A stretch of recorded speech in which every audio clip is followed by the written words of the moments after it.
kanang kamay na magsisipagtapos. Sundan ang mga sasabihin ko. Panunumpa ng katapatan sa paaralan. Ako si J. Berehensya. Mag-aaral ng San Isidro National High School. Ay mataimtim na nanunumpa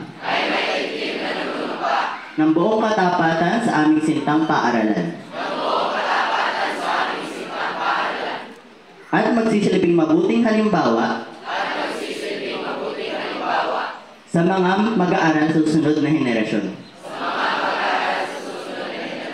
Magpapakita ng malasakit sa kapwa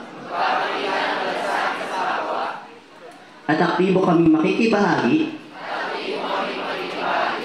sa mga aktibidad ng ating paaralan. Ito ang aming panunumpa sa ngalan ng San Isidro National High School. At sa harap ng aming mga guro, mga bisita, at sa ating amang lumikha.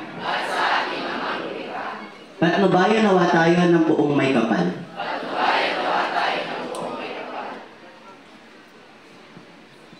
Salamat, JV. Sa kwento ng isang pagtatapos, hindi maaaring mawala ang